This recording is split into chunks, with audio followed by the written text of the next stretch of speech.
tuned into the show that informs, improves, and inspires racers everywhere. The Northwest Super Late Model Recap. And now, here are your hosts, Terry Bridges and Jeff Eden. Oh, what is going on, racers? I'm your horsepower and performance host, Terry Bridges, and we're here with Northwest Super Late Model Monday, where we kind of recap and go over some of the events, big events that go on here in the Northwest. And this weekend, there was a big one. For 27 years, this thing's been going on, and it was the Montana 200 over in Kalispell. You know, that's one of the few racetracks I haven't been to. Actually, I shouldn't say that. There's probably several I've never been to, but Montana's one that I've never been to, always wanted to, and it just looks like an awesome facility. Good group of cars went over. You know, that's what I love about some of these bigger races. It brings out the studs. I mean, there were studs all over the place. Both Riddles were there. Garrett Evans was there. Jeremy Doss was there. Shane Mitchell. Alex Lesser. I mean, the list goes on. Preston Peltier. The guy's just a stud. I didn't even know who he was until last year at the Showdown. And I'm like rubbing my eyes, and I'm like going, who is this cat? I mean, he can flat wheel it. And of course, he was a stud again, as he was super quick. You know, crazy stuff happens. Little bit of the weather. We'll get into that a little bit too. It was kind of crazy. And I shouldn't say they were all studs, because there was one studette, or two studettes, Angie Howell and Nicole Behar. So, sorry, ladies, I didn't mean to leave you out there, but Miller Lite back in the Montana 200, and you know, it pays pretty well. 15 G's to win. Now, I understand. I thought I saw somewhere where it said if you set fast time, you win the dash, you win your heat, and you want to win the main. I think there was some more money. I think it was like 25 grand. I think you got additional 10 grand. I think, but crazy. And then the other crazy thing is, you have brothers running 1-2 for 160 of the 200 laps. I mean, you don't see that everywhere. That's pretty cool. I mean, that's really cool. And I'm gonna say there probably wasn't a bad car in the bunch. I mean, it was good stuff over there. Speed 51 covering it live, I guess, as part of their little package they got going on over there. I do have to say, if you haven't seen the Horsepower Project, Michelle Martin's photos, you're missing out. I'm gonna admit, at first I was kind of like, yeah, okay, photographer, yeah, you know, she edits some, she does. You know what? She's good. She's just flat good. You just look around and you look at some of the other pictures that get taken. Now, I'm not saying the other ones are bad. I'm really not. I'm just saying, you look at the other photos that are taken, and then you look at hers, and you really look at them. She is good. She's a pro. She's over there hustling. Had some great shots. There was one of Ryan Wells and his little boy there that was just dynamite. So, cool stuff. Thank you, Michelle, for allowing me to use your photo for my little show banner. I appreciate that very much. And, you know, she's also still doing she's still trying to stream the stuff live. It's been a tough road to hoe, that whole deal was. But she's been doing an awesome job. And hats off to Michelle Martin and the Horsepower Project for some of those awesome shots. I mean, and she, you know, I think she flew in there. So she flies in on her own dime. I mean, she just, she's getting it done. So congratulations to her. She's really helping the series and helping racing in general here with her great stuff. So good job, Michelle. So what do we got going on? Well, let's kind of go back and look. There's a lot of facts here. I didn't know a whole lot about the 200. I mean, I know it's big, one of the biggest west of the Mississippi. You got the Showdown. Is it bigger than the Showdown? I don't know. You hate to say one's any bigger than the other, but you want to win them both. I do know that. And this makes Owen Riddle's second win. And by the way, we're going to be talking to him tonight at 7 o'clock. He's going to be our guest here on Super Late Model Monday. I've never met him. I've met Taylor. We talked after he won the Showdown, and we talked one other time. Had him on my other Northwest Race Report show, and I'm telling you, man, he's a great guy, great wheel. But I've never met his brother. He either broke, so I didn't get to see him run, or I just haven't seen him run. So cool stuff. We're gonna have Owen Riddle on the show, and that's gonna be super cool. I am so looking forward to getting to talk to the guy. The guy's a wheel, and here's what I don't get. You look at racers all around. Okay, say somebody like Evans. I don't know how many races Evans does, but he does a bunch. They're not all just in the series. Sometimes they take off and they go back east every year, and they were. But the Riddles, they don't run that much. So it just shows you how talented those guys really are. Because like golf, like any other sport, if you're not doing it all the time, if you're not sitting behind the wheel turning it, you get rusty. But man, these guys are. It's a real testament to how good these guys are so that they can run as little as they do and run as hard as they do. Because I'm pretty confident you could take the Riddles anywhere in the country, and they're going to run up front. So I heard Bubba Pollard was supposed to maybe be there, but I didn't see his name. Shane Mitchell was there. He was pretty quick. And speaking of not running very much, I haven't seen BR's name very much lately. So not sure what's up with that. If they're just maybe taking a little breather or saving some pennies or what have you. But BR hasn't been running. So and she ran good for being a little bit out of the seat. I don't know. She's running some of the K&N stuff, and so maybe she's getting some time. But still, I'm just saying, seat time is everything, as we all know. And it's just a testament to how good these guys and girls really are for as hard as they run. I mean, it's just super awesome. So here's a stat that I found crazy, right? I mean, it's hard enough to win one.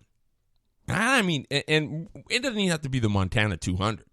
Let's just say just a regular late model show on the weekly series, like at Evergreen or Wenatchee or wherever you might run. Man, it's hard enough to win one. And Gary Lewis won the Montana 200 4 times. Now, okay, you say 4 times. Wow. Yeah, that's a bunch. I mean, that's a feat in itself, right? I mean, just winning it once is a feat, but 4 times is a real feat. But get this. Dude won it 4 times in a row, consecutive, which makes it even more epic. And I mean, if you're a super seasoned race fan, you get what I'm saying. If you're not, I'm here to tell you, that's man, to do that is absolutely epic. Wonder what he's doing now. I don't see him much around anymore. But boy, make no bones about it, guy was a stud. 4-time winner of the Montana 200. Shane Mitchell, he's got 11 starts. He's won it. He's got 5 top 10s and 3 top 5s, which isn't bad. Garrett Evans, he's won it. And what he said in the last 3 starts, Evans won it and got a second. And I think it was 14, when he was junk. Had to come through the Conti to get in. Started in the back of the feature. Everybody thought he was done. He drove up through there and won it. Again, a testament to how good these wheels really are. Owen's first win, 2015, led all 200 laps. That is a feat. And overall, 361 laps, but he's had some trouble making it to the halfway point. So, it's just, that's how tough it is. Last year's winner, Jeremy Doss. Now, I wasn't there. So, it's just little bits and pieces you pick up and you're reading on Facebook. But, I thought, the Montana 200 deserves a show. It's got to have a show.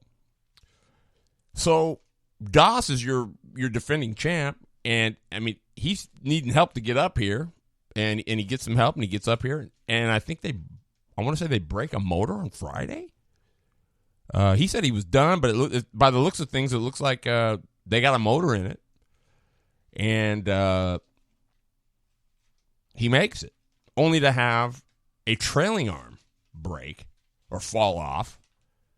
And boy, howdy, that's no good.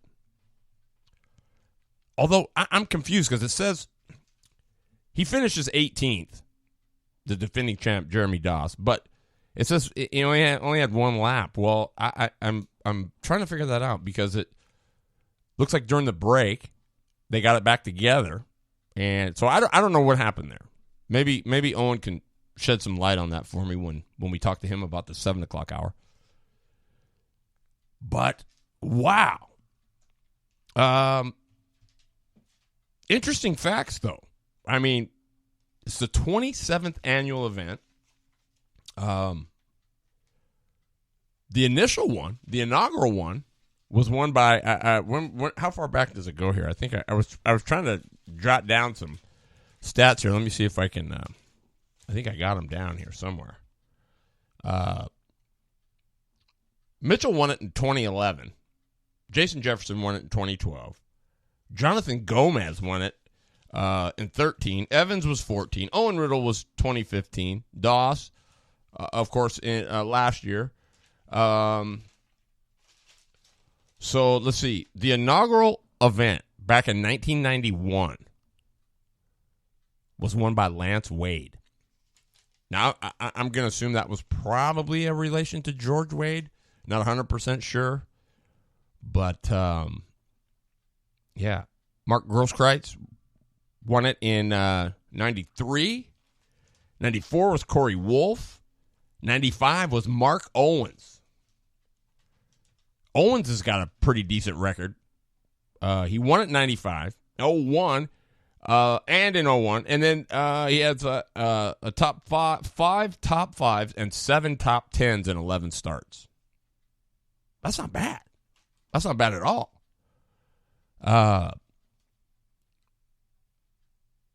Sweatman wins it in 97, I believe. That was Tim Elliott. 99 was Troy Conrad. Sweatman again in 2000, so he's a 2-time winner. Ron Dexter in 01. Ken Couchschmitz. 03, Christian Roeder. Big player in the Northwest Super Late Models. He won it. When was that? Let's see here. 03. BJ Tidrick's got a win. Jeff Jefferson's got a win. Man, big deal. Big deal. $15,000 to win. Here's what I think is cool, though. $1,000 to start. You get start money. Do we need more of that? I don't know. Probably help. But, wow. But I think if I'm not mistaken, I read somewhere that if you won everything, your dash, your heat, everything, you were fast time, you got an extra $25,000 or something like that. Cool. That kind of makes it interesting. Quarter mile high bank. And again, Owen's going to be able to tell us a little bit more about the racetrack and how racy it is. But it did change. From the time they started to the time it ended, they had to say, I hear that they had to empty the grandstands because they had a thunder shower roll through. A big one. Dusted the track, but hats off to the track crew there at Montana Raceway Park. They got it dried, and they were back running within an hour. Well, again, now we talk about all the racers. We talk about, the crew guys and people helping out and behind the scenes. But, the track guys don't get enough credit. It's not easy by any stretch of the imagination to not only run a racetrack, but to maintain it and keep it up throughout the night and clean up, oil spills and accidents and all kinds of stuff. But I think it was like lap 35. It was a pretty scary cloud. They redded it. Couldn't touch the cars, obviously. They thought Bihar did, but she didn't. I guess they penalized her a lap, but only to rescind that and say, well, we thought she went, but she never did. So they put it back. So she was not a lap down. But within that hour, they were back going and underway. Riddle said he made a small adjustment during the break, but it had washed a lot of what they had put down away. Obviously, it didn't hurt him too bad because he was still pretty strong. Boy, in practice, it looked like Riddle was going to be the guy. Taylor Riddle. I think he had a 13.064. But he was a stud. He was right there. But the final practice, it was Peltier, top of the board, with a 12.942. Taylor Riddle with a 9.82. Jeremy Doss with a 13.050. Jefferson had an 0.90. And, wow. I mean, just awesome.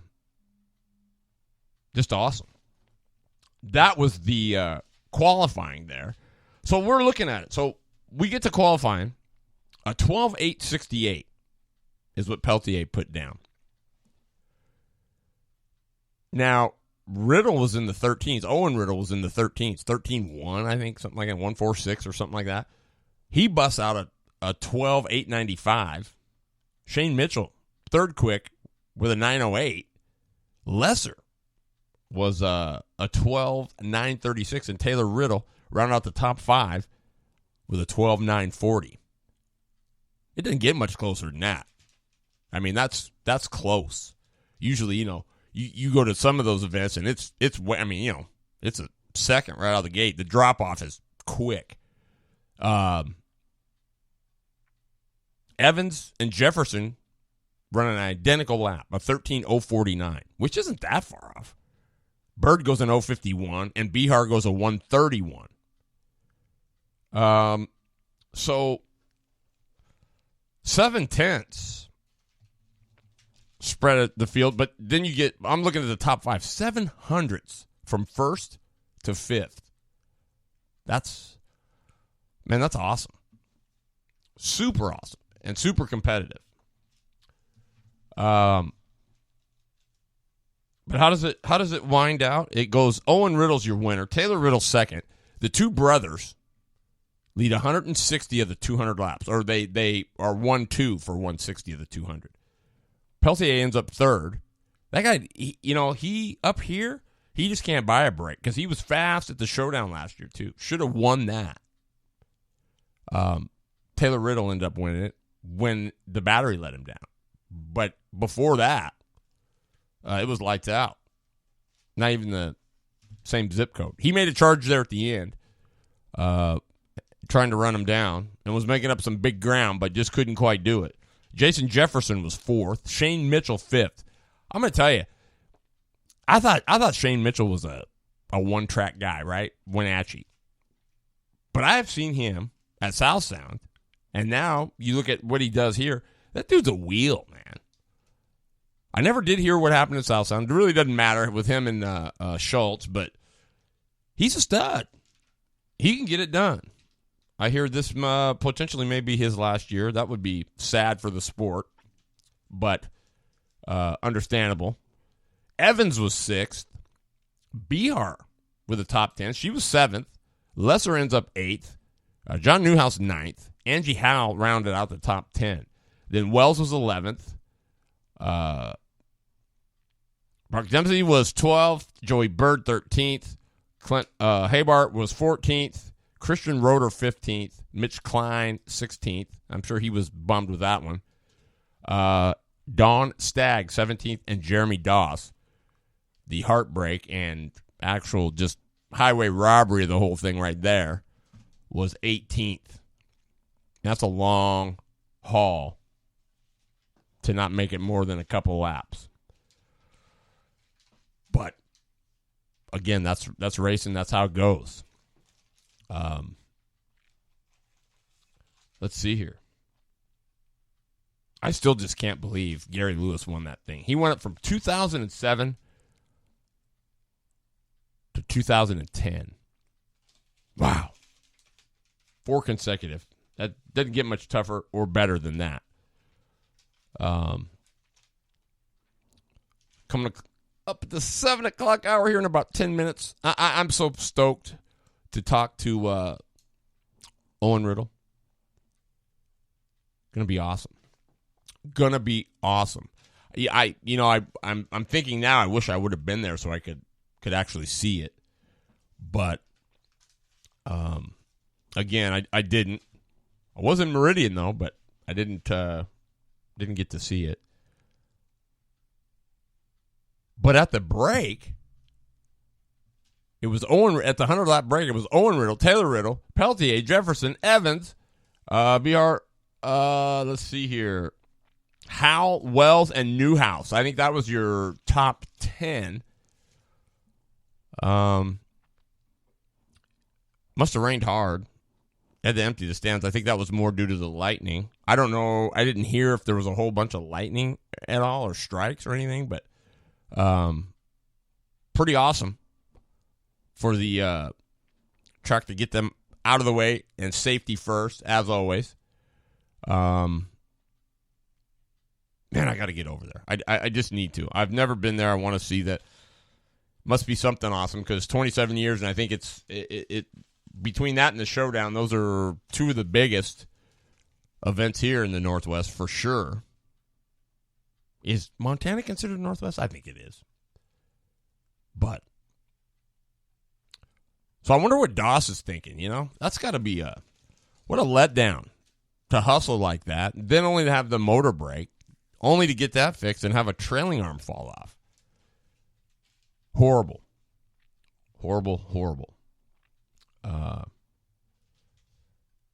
Preston Peltier. I gotta talk about this guy a little bit. I saw him again, like I said, I saw him at the Showdown. Didn't know. The only thing I don't like was the 48, but I get it. But I do get it. I've heard through the grapevine that he's part of the Hendrick deal. Don't know for sure, but if that's the case, that explains a lot. But man, what a wheel! What a wheel! He's right there, just about everywhere he goes. I'll tell you what, he could drive for me just about any day. But here's the deal. So we'll recap the Montana 200. But you know what? It really, at this point now,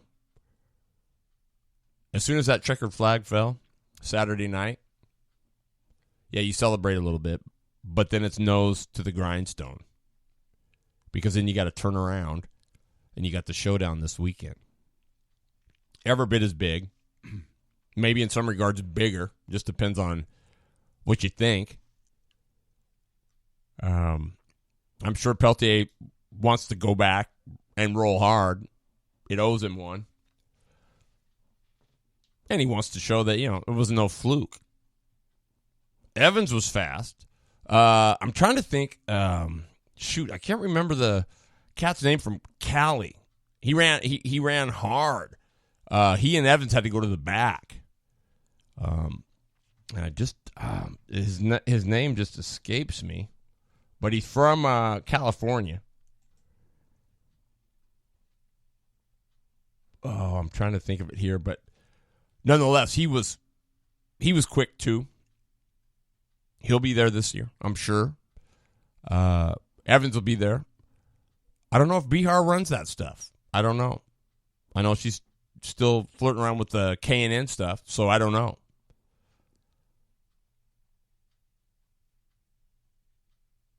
I was in Meridian this weekend. Hotter than Hades. A lot of you that went or followed the Northwest Super Late Model Series know all about that because it was, I guess, blazing hot. What a nice facility over there. I just got to say. Underrated. Again. I don't, and it makes me wonder why. It's a nice facility.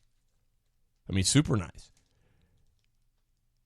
And the crew that runs it over there, Dirk and Nelson and those guys over there, I mean, they do a lot with a little. I mean, those guys are, from what I understand, what they told me Saturday night, a lot of those guys are all volunteer. All the push truck guys are volunteer. A lot of the officials are not. They get a little something. But everybody else is pretty much they're volunteering, which I think is amazing. But man, what a super nice facility. They rolled out the red carpet for us. We ran on the little inside dirt track there. But cool place. Like South Sound, underrated. It's like, how do these tracks not get more credit? It's just it just kills me. I just don't get it. So here in about 3 minutes, we're going to be talking to the Go Show. Owen Riddle, your 2017 Montana 200 champ. Going to be interesting to talk to him. I want to, just to get his mindset. It's got to be amazing. I mean, super amazing. And he must have a whale of a crew behind him because those guys get it done. Well, let's look back here. I'm going to, let's see. Jefferson, a solid fourth. I mean, a fourth is a W for a lot of guys. Probably not for Jefferson so much, but still, when you're running against this caliber of talent, I mean, it's awesome. Am I surprised Mitch Klein finished 16th? A little bit. He's been, he picked up that W at South Sound. I don't know. You can say what you want. People say, this doesn't matter. He won it. He was there. He put himself in a position to win, which is what you're supposed to do. And you take advantage of those breaks. I haven't seen the real Christian Roeder yet, I don't think. I know he was something to behold here a few years ago, from what I've been told, but I've yet to see that. But it's there, for sure.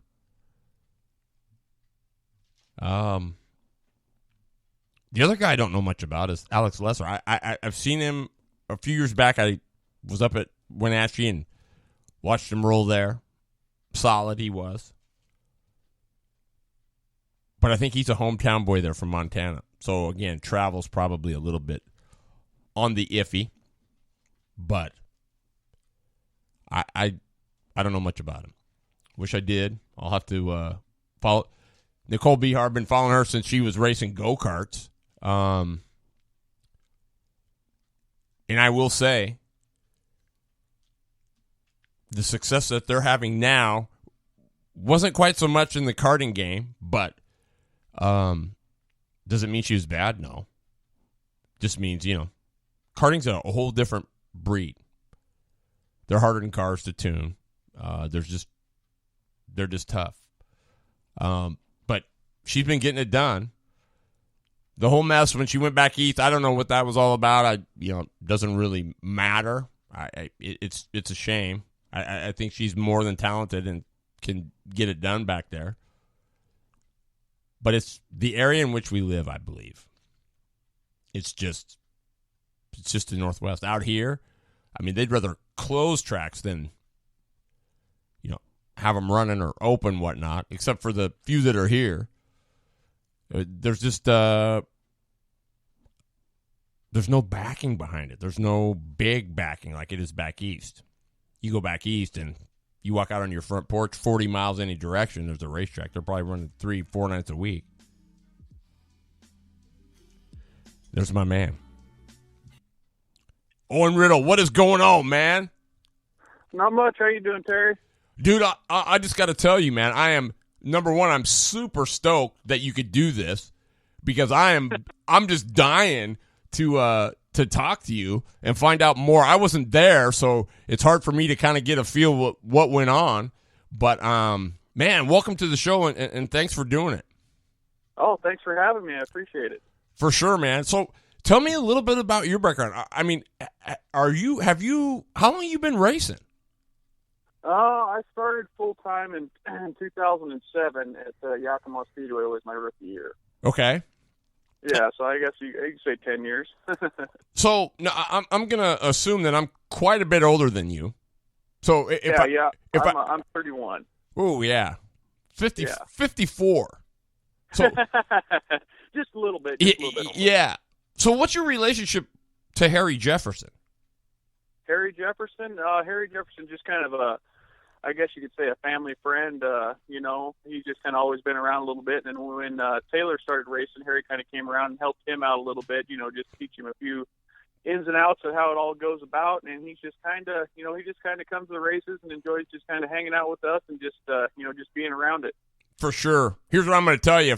From what I could see with my two eyes, if he was 31 now, you guys better watch out because that cat was tough. That's what everybody says. Harry Jefferson was tough, buddy. I mean, he and McGriff used to have some classic battles. Think about it. He had that Fairlane that he had, which was probably my favorite car. He had some cool cars. Uh-huh.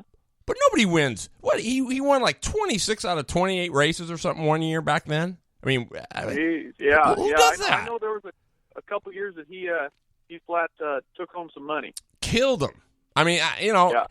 And then went to PIR and rolled it on the road course. I mean, the guy was a shoe. I mean, just no two ways about it. Oh yeah. Yep. That's I never did get the privilege to ever watch him race, but from what I hear and seeing pictures and everything else like that, when it came time to get it done, he could do it. No doubt he could get it done. Yeah, for sure. But that whole group, everybody's come out of there has been a stud, right? I mean, oh yeah, Cope went through there with George and that. I mean, whatever they touched, they were fast. Oh yeah, yep.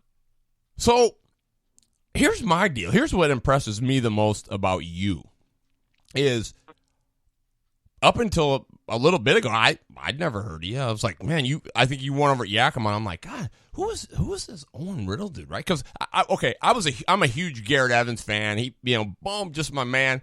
And you were kicking his butt, and I'm like, wow, who is this guy, right? So I'm like, what's up with that? But, dude, you don't run a whole lot for as good as you are. I mean, you run good, and when you don't run for a long time, you show up. I mean, you're like there. You're in the money. You're in the hunt. I mean, I don't think people realize how tough that is. Yeah, I mean, we're basically middle into July right now, and we ran our first one in Tucson there, which was the first part of February, and I mean, this is only the fourth one, so I just kind of with work and, life in general and everything like that, I just anymore with all the big races we go to, I just try to space them out and make sure that when I do show up that I'm ready. You know what I mean? Right. So I try to pick and choose, and that's kind of why, I only usually race, I don't know, maybe at the most 6-7 times a year anymore. Wow. Well, I guess I'm just saying, oh, yeah, you say I'm going to be ready, but like I do, seat time is everything. So, I mean, you could have if you're out of the seat, it doesn't really matter. I mean, you get a little bit of rust on there, don't you?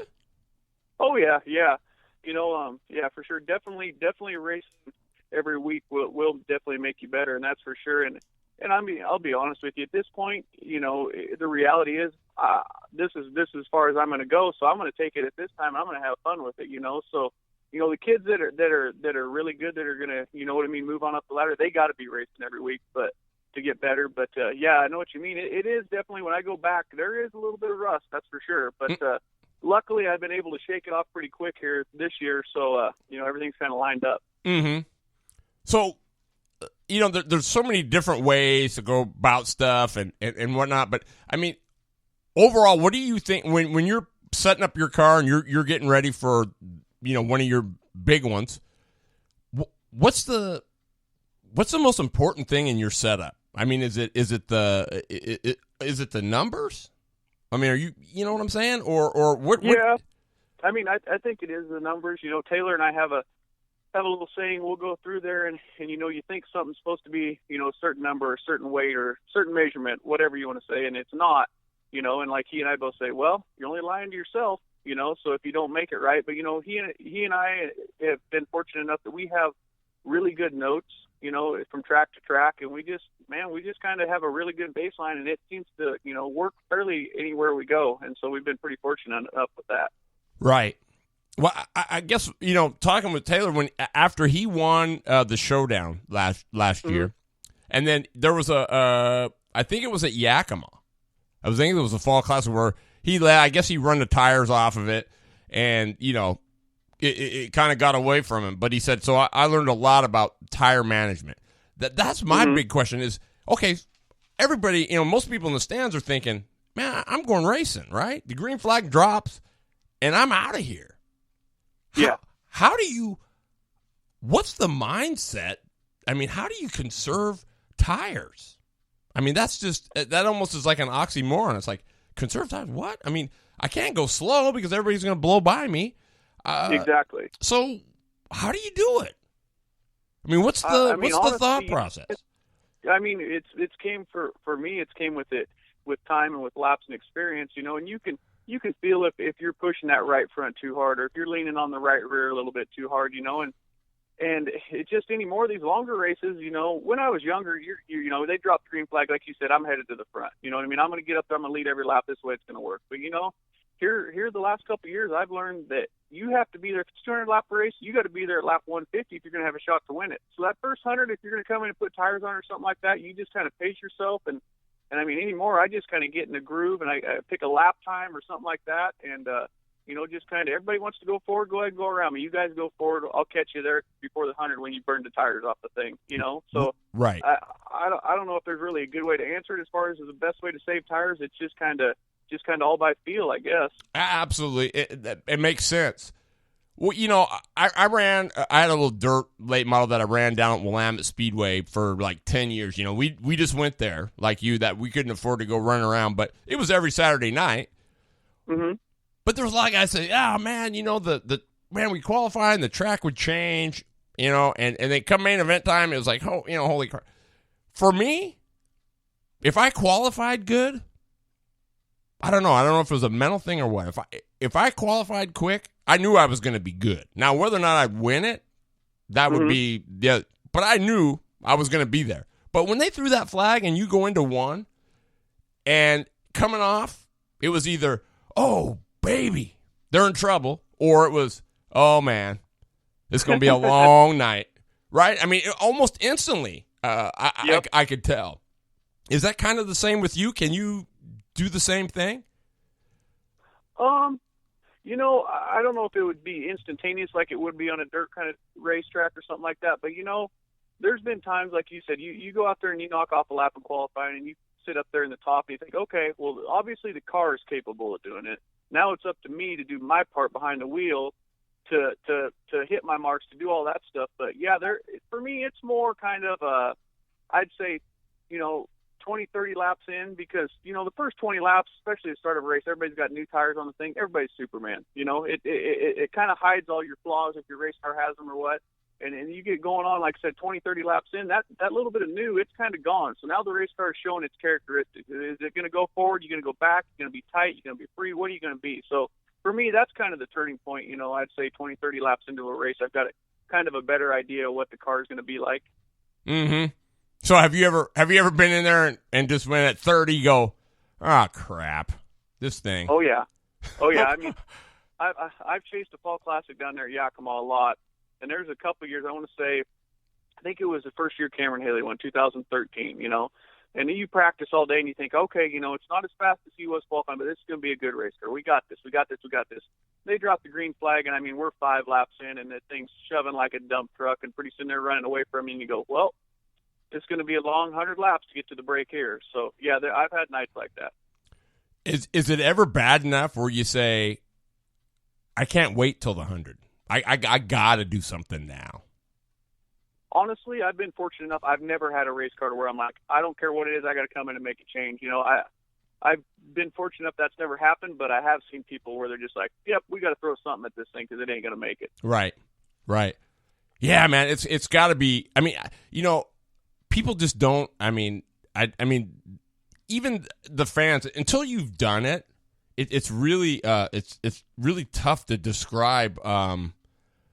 There's just so much more than what people are seeing. You know what I'm saying? Oh yeah, nope.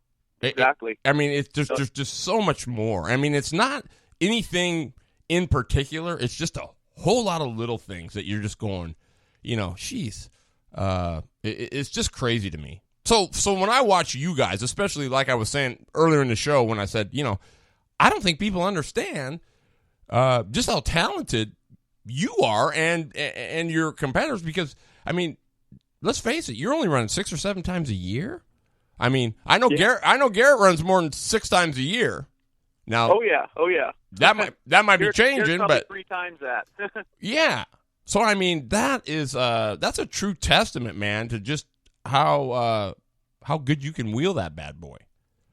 Well, thank you, sir. I appreciate it. Yeah, absolutely. You had some tough break, like last year at the showdown. You were pretty ripper quick, and then that lapper got in your way, and you tore up some stuff. That's kind of I don't know. That's a bummer deal. I just, yeah.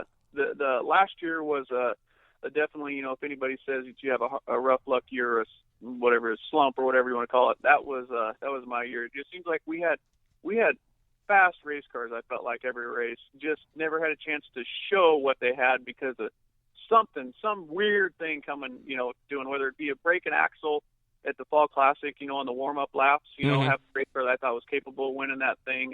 The deal, like you said, at the Summer Showdown, just all kinds of crazy stuff. Yeah.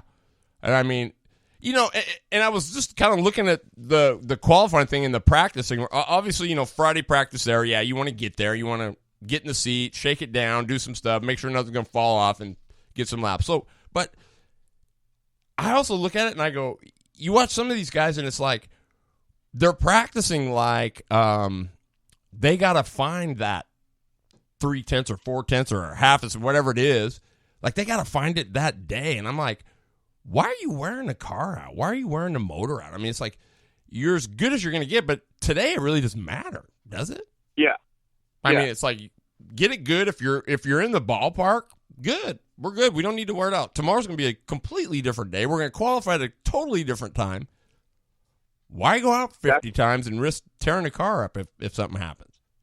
Exactly. Yeah. No, I know exactly what you mean. Especially because you know how it is. At some point, you get not only tired, you're mentally done.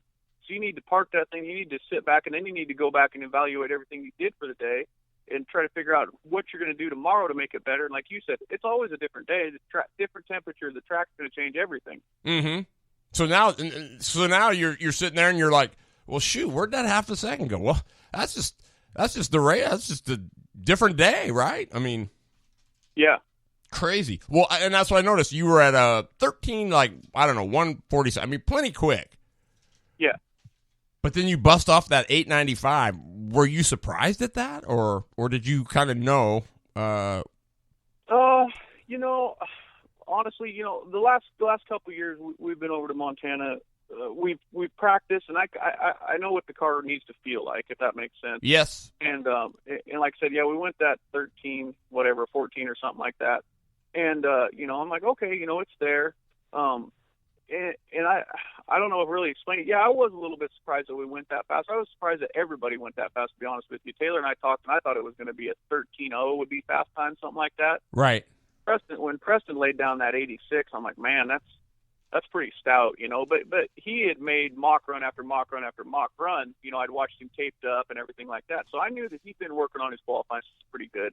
And we made some changes to qualify the thing, and just it's kind of cool over there when they give you those extra 2 laps, because it gives you those 2 laps, especially on a track like that, to get in your rhythm, and just kind of like a big rubber band, man. It seems like the more laps you run, the tighter you get that thing stretched, and it just kind of like a little bit faster you go. But I was surprised that we actually qualified where we did. I thought that we would be, with my brother, how fast he was in practice, and Preston and Shane Mitchell having the track record over there that he set just a month or so ago, and all those guys. I thought if we could get in the top 2, which we ended up, that'd be great. But I honestly had a realistic expectation to somewhere 3rd, 4th, 5th, something like that. Right. Well, how important? I mean, other than the fact that it's track position, which is priceless, but even in 200 laps, let's say,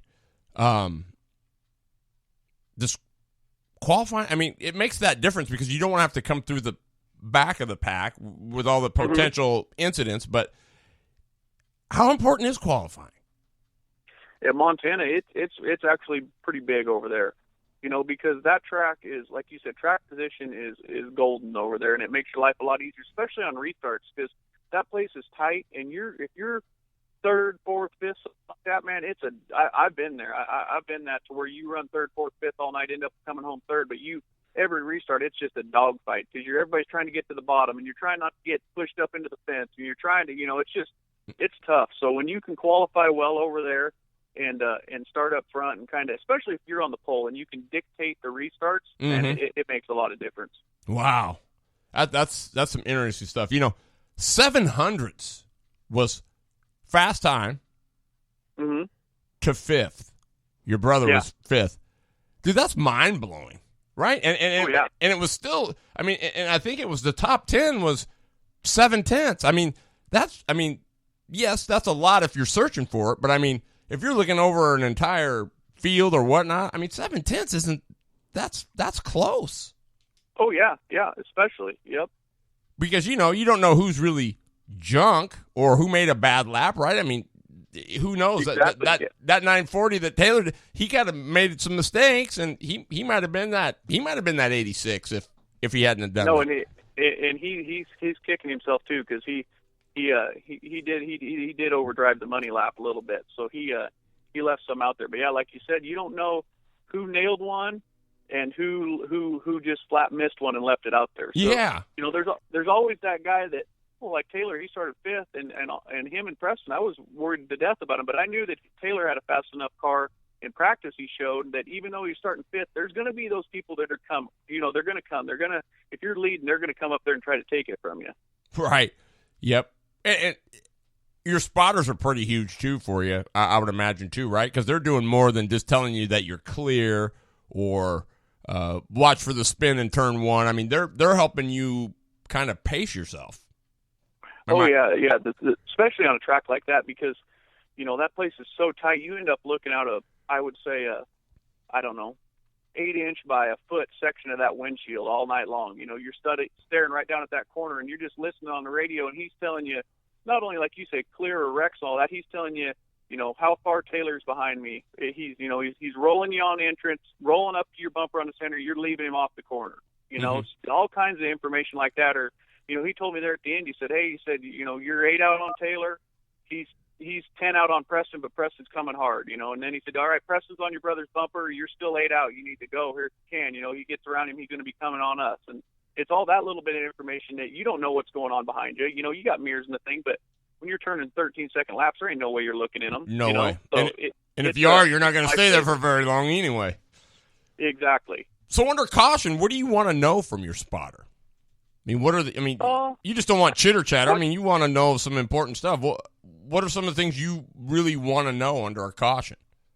He some of the times he'll kind of, if there's a guy working you, kind of give me, he's rolling up doing this. He's trying to get up on your quarter, and he's going to try to turn under you. So when we get going back green here, we need to get down. We need to protect, or just kind of that stuff. He's just kind of evaluating what everybody's doing behind you or in front of you. There's times you're running 5th or 6th, and he's saying, hey, You know, you maybe the leaders, you couldn't see them because they're out there a ways on you. And he's saying, hey, we go back green here.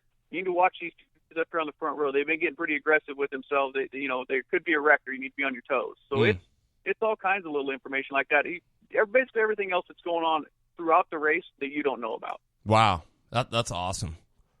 Well, with the success that you have for as little as you do, I've got to say, and they're obviously unsung, right? Because, I mean, they don't get all the accolades and the glory and all that stuff, but you must have one hell of a crew, man. I mean, just by the looks of the car and how you run, I mean, those guys must be all in. I mean. Yeah, it's kind of gotten a little bit more difficult here as everybody's gotten older and everybody's, gotten married and has children and all that stuff. When I first started, everybody's 22, 23 years old. It was no problem. I'd drop a hat, we're going. But that's another reason why it's kind of I would say a limited schedule for me. Is it's just I got to plan it out with all my guys. Hey, we got to get off work. We got to go here. We got to do this. But when it comes time to the racetrack, they know their jobs and they do them well. And you couldn't do it without them. That's what I'm saying. All the driver and all this stuff. You can't do it without those guys that are back there that are doing the dirty work, that are sweating and doing all that stuff. So it's definitely a team effort for sure. Yeah, because my father-in-law, Willamette, it used to be like that, right? I mean, there was a day where you could load the car up. Hey, I think I'm going to go racing, right? I mean, yes, it was competitive, but it was nothing like what the Montana 200 is, right? Going there on Saturday night, but still, a guy could load up by himself, go down there, which he did, and he'd unload and he'd run and do his thing, and he'd come home, but. You can't do that. You those days are gone. You can't go racing by yourself. There's just no way. Not anymore. Not at this level. Not with the competition. No. Yeah. I wish it was like that, but yeah, I know exactly what you mean. Yeah, you know what I'm saying? I mean, you got to know what the car's doing, what you see. I mean, even if they don't really know, what did it look like? So then you can kind of judge what you need to do. But were you on Hoosiers? Yeah. Yep.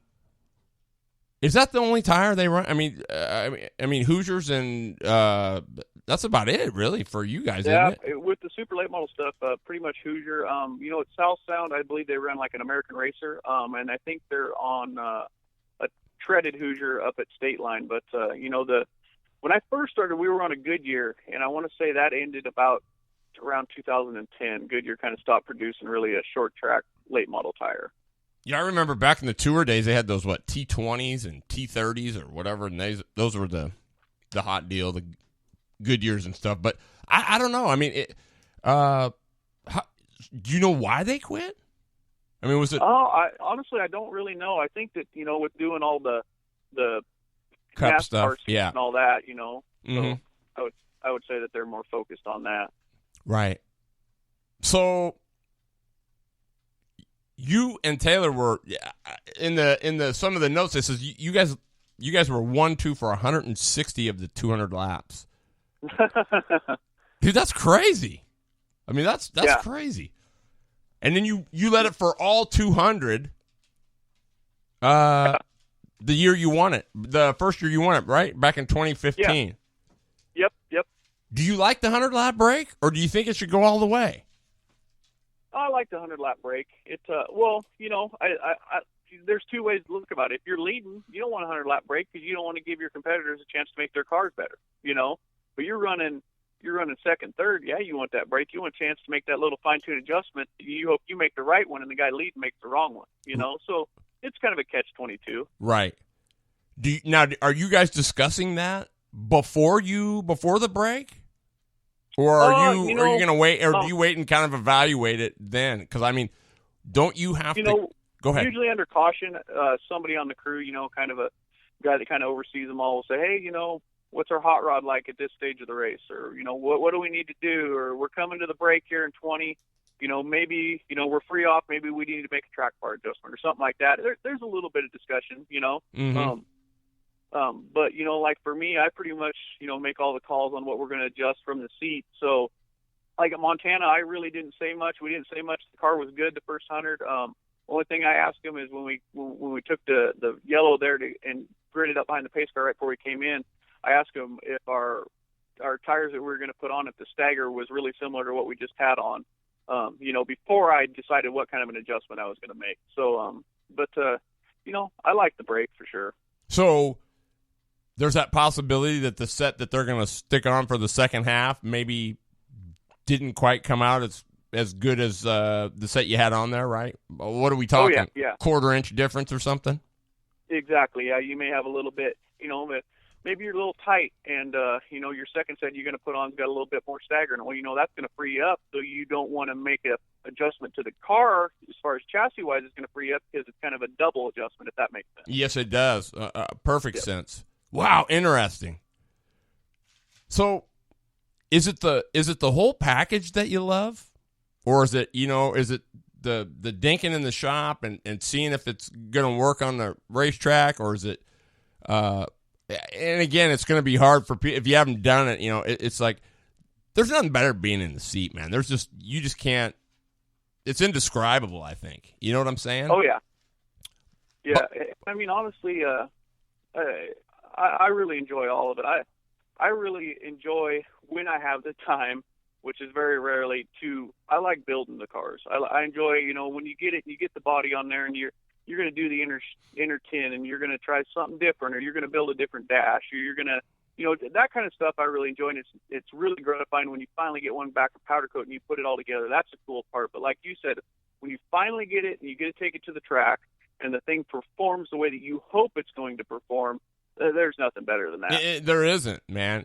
There isn't. And I think when you do it with on a budget, it's even better, right? Because then you get to go up there and you say, God, I ran with these guys, and not to take anything away from you, but I just gotta know, because my first time seeing him was last year at the showdown, but man, this Peltier dude's the real deal.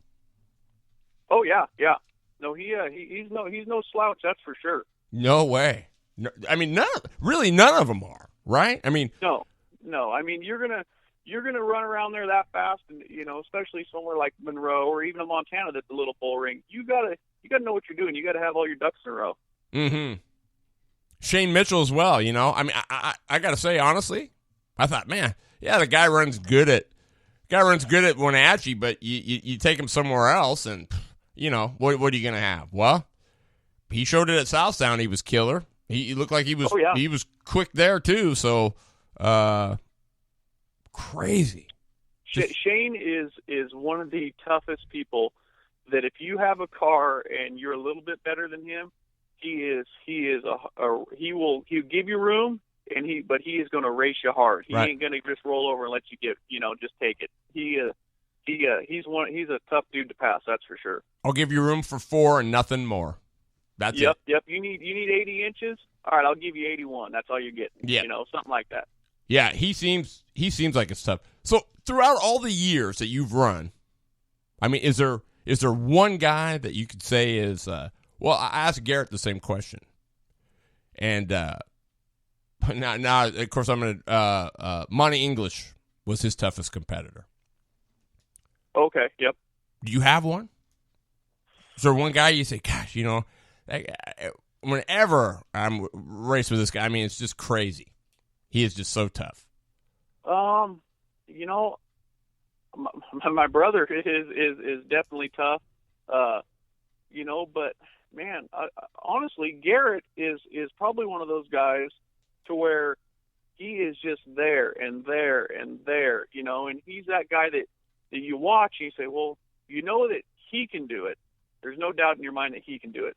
And that he's got the equipment to do it. And it's just, okay, is he going to hit on this tonight? And is he going to be the one that, he and I have had quite a few incidences last year, and, or the last few years, getting into each other, stuff like that. But, at the end of the day, we still talk to each other. It's nothing like that. And for me to be able to race door to door with somebody like Garrett, somebody that I grew up, I sat down there, I don't know what year it was, 2000, something like that, the Fall Classic, with that $55,000 bonus. Yeah. Drop to the back, come up through there, and then to be able to watch that as a child and take that in, and then to be able to go out and race door to door with him, I would say he's probably one of the toughest people that I have to race with week in and week out, or, since I don't race very much, every race I go to.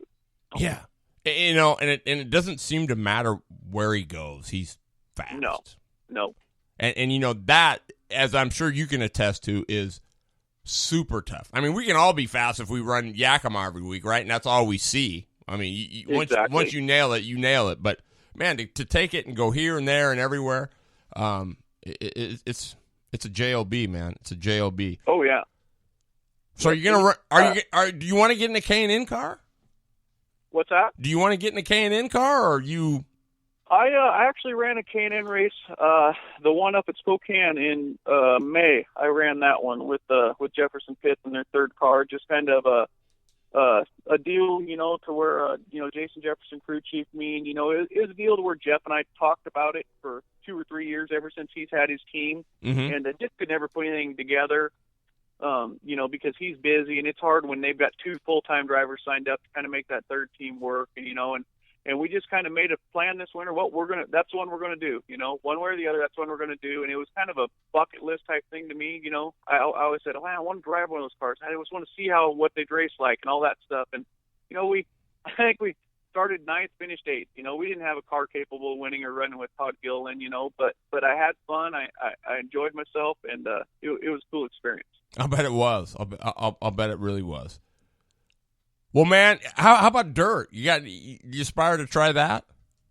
Actually, when I first started racing, when I was a junior, senior in high school, had an old Hornet car that we raced actually at Yakima. There's that 3/8 dirt track at the fairgrounds. I raced that a little bit, and that ain't a Hornet on a dirt track ain't nothing. But then a guy I knew had a limited sportsman, and it was one of those. They had a truck body and all that stuff, We got some old Hoosier takeoffs, and you groove them up and all that stuff. And I raced that 3 or 4 times against Brad Tidrick Sr., and he was in the kind of the class that I was in there. And man, it's definitely fun, to kind of hang that out a little bit. You don't got to worry. I mean, you do have to worry about the tire, but you don't, Yeah, exactly. But, yeah.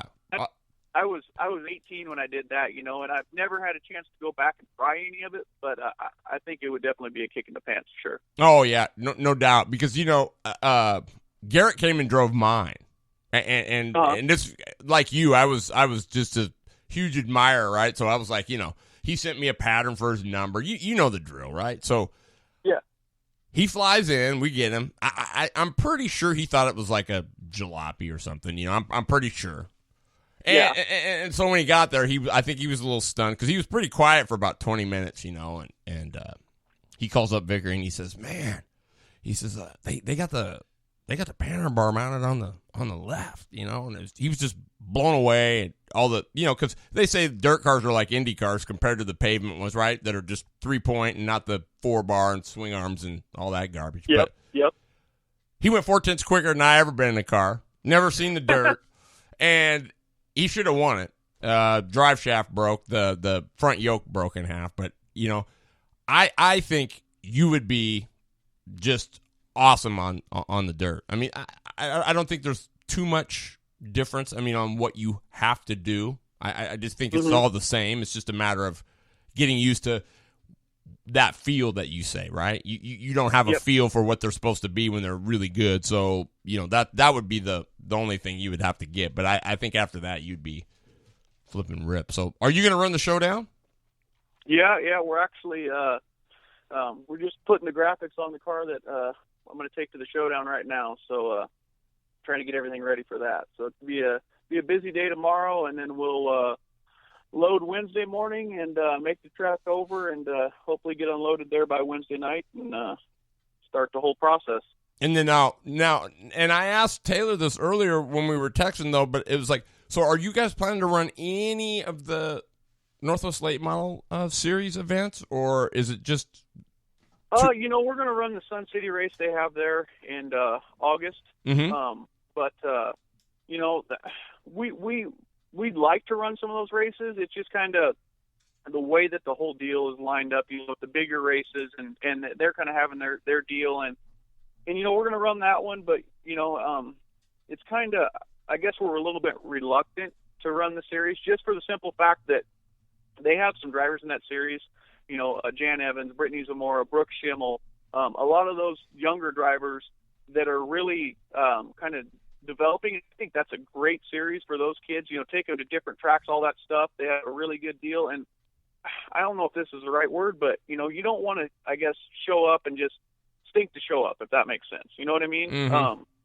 But we're gonna run the Sun City race just because it's in Yakima, and that'd probably be the only one for this year. Just kind of the way the cards fall, with all the other big races. Right. Well, I'm here to tell you, I've watched Zamora a couple times. I think she's as legit as you can get for as little time as she's got. I mean, yeah, she pitted next to us when we were down there in February. We gave her a couple pointers on what we were doing out there, and she is definitely a quick learner. She picked the stuff up. She can run really comparable lap times and everything else. And the thing about her is, she grew up watching Mike race. She's been around. She knows everything that it takes into it, put it into the shop, to go to the race, what you've got to have. And she's actually really talented, and she's fun to watch. I watched her up there, the Leonard Evans that was up there in Wenatchee this spring, and she finished 4th or 3rd or something like that. But I mean, she's fast car on the racetrack at the end, and she's I don't remember exactly who it was. She was behind somebody. She's trying to work them over, and she just didn't quite have the experience on how to move the car around yet. But it was fun to watch because she's trying, and she picks stuff up, and it's just yeah, definitely for sure, man. Because it's one of those things where and the neatest part is she's doing it and she's clean as a whistle, right? I mean, you get a lot of that, and you don't know where you're going to end up. Yes. So I mean, yeah. She's going to be tough. Oh, yeah. Yep. Well, man, I know you got a lot of work to do. I could sit here with you, man, and talk for hours, but I mean, name your crew guys. Who's your crew chief most of the time? Most of the time, the 4 races this year, I'd say Gary Mears has been helping me. I got Travis Strocher helps me, Randy Marshall, Dylan Pendleton, Coy Matheny, Trevor Johnston. I got those are pretty much my standard guys, that help me. My dad, he's usually always there, helping Taylor or I, one of the two. So that's pretty much it. Have you ever dumped your brother? Nope. Have you ever wanted to? Never really had the need to, I guess. Okay. He did get me one night in Yakima, and it was not his fault. We had a set of twin 50s, and I'd won the first one, and Shane Harding was there that night. Man, he was tough, and they kind of inverted. And anyways, long story short, I knew that Shane was on the outside row, and I was on the inside of him, and I think we were second row, and Taylor was behind me. I told Taylor, I said, we're going to go here. I said, this inside's going to go. He hadn't been racing for a very long time. I said, you need to be with me. We need to go here. And long story, the guy on the pole missed his shift and went to pedal the thing, and I pedaled it, and Taylor didn't pedal his. So that was kind of the end of my night. Boom. Right. That's awesome. That's racing. Yeah. Well, there's no doubt he's good. I mean, there's no doubt he's good. So, well, man, here's my next question. My last one is, so if sometime I come, could I come and hang out with you guys and just watch what you do and hang out at a race? That would be because I know a lot of times you get there and you're busy and you're thinking, but and you got people around, but I just like to be there just to kind of watch your program and how you operate, because from everything I've seen so far, I mean, it's awesome. It's for sure, man. Just like I said, just let us know. Right on, man. I can't thank you enough for taking the time, because I know a lot of work going on that bad boy.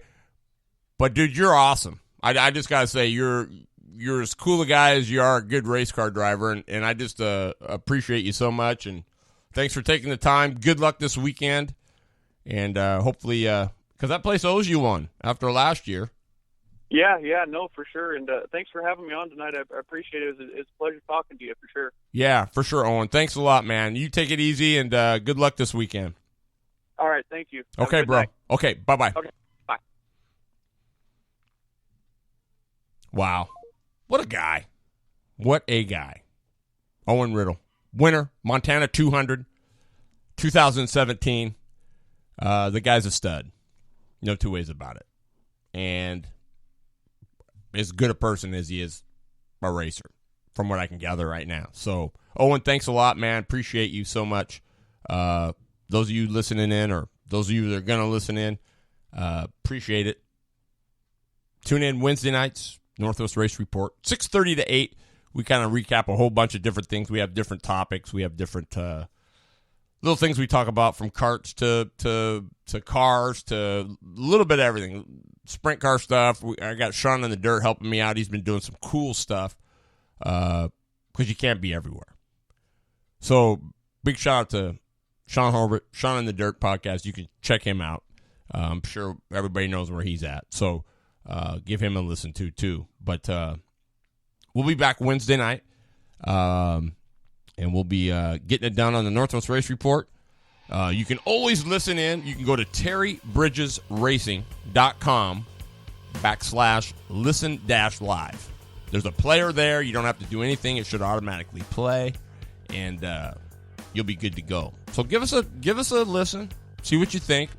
Constructive criticism and feedback is always welcomed here. So let us know what you think.